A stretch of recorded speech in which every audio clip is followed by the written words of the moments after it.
32 action. आपने अभी मुझसे कहा कि आज आप क्या कर रहे थे।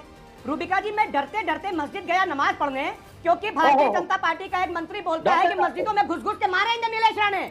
तो जब नीलेश राणे ये बोलता है कि मस्जिद में घुस घुस के मारेंगे, तो मैं बहुत डरते डरते वहां पर नमाज पढ़ने गया था। और दूसरी बात मैं ये बोल रहा हूँ कि विनोद बंसल बड़ी बातें कर रहे हैं, ये बड़ी बड़ी बातें कर रहे हैं। अनंत विजय जी, फराज भाई के सामने मैंने फराज किदवई सा बेखौफ आदमी नहीं देखा है। एक बात मैं बता देती हूँ। हाँ, फराज किदवई हैं जो मौलानाओं के सामने ये कहते हैं कि मैं होली मनाऊंगा, मैं दिवाली मनाऊंगा, मुझे कोई नहीं रोक सकता। और आज कह रहे हैं मैं डरते डरते नमाज पढ़ने गया।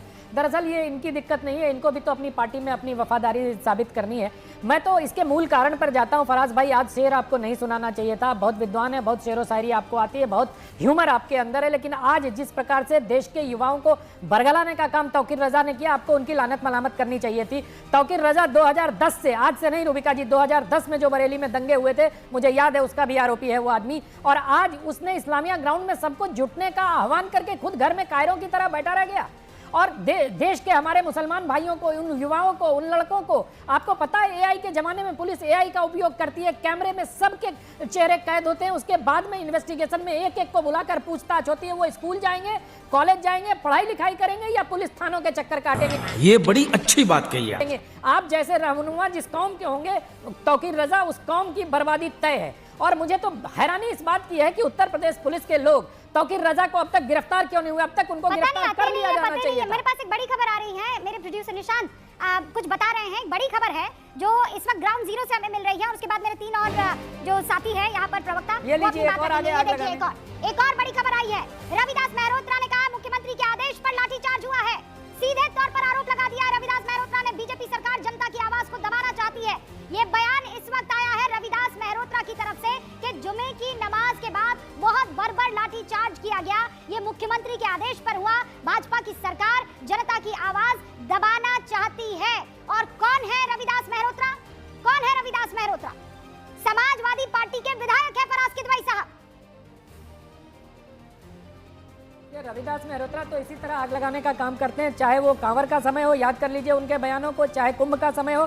पता नहीं रविदास मेहरोत्रा जैसे अब फराज साहब, आपकी बोलती क्यों बंद हो गई मेहरोत्रा साहब की बयान सुनकर?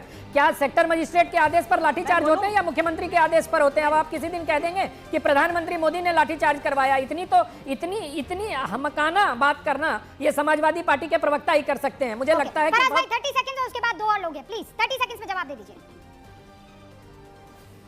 जब गांधी जी की हत्या हुई थी तो सरदार पटेल जी ने गोलवलकर साहब को चिट्ठी लिखी थी कि आपने देश में ऐसा माहौल बना दिया कि गांधी जी की हत्या हो गई। ये तो कलेक्टेड वर्क्स में है, पीछे मेरे पास लगा हुआ है। सरदार पटेल की और चिट्ठियां अगर गोलवलकर जी और सैनिक के बारे में निकाल कर आपको दिखाऊं क्या? अरे सुनिए, देखिए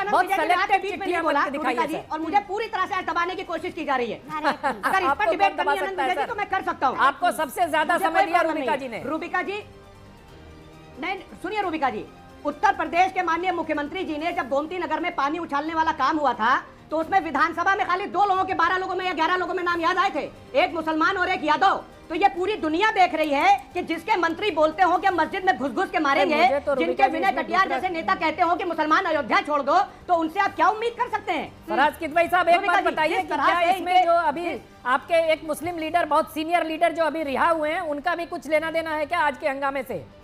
जिस प्रकार से उन्होंने अखिलेश यादव पर तंज कहा, क्या उनका भी कोई है क्या? जिस प्रकार से आप मुख्यमंत्री तक ले गए इस बात को, उसी प्रकार से अगर मैं आजम खान साहब पर ले जाऊं कि उन्होंने जेल से निकलने के बाद जिस प्रकार अखिलेश यादव पर तंज किया और मुस्लिम वोट को इंटैक्ट रखने के लिए, क्या मुझे मालूम नहीं है, लेकिन जिस तरह की बयानबाजी समाजवादी पार्टी की तरफ से हो रही है, क्या इन दोनों में भी कोई संबंध है क्या?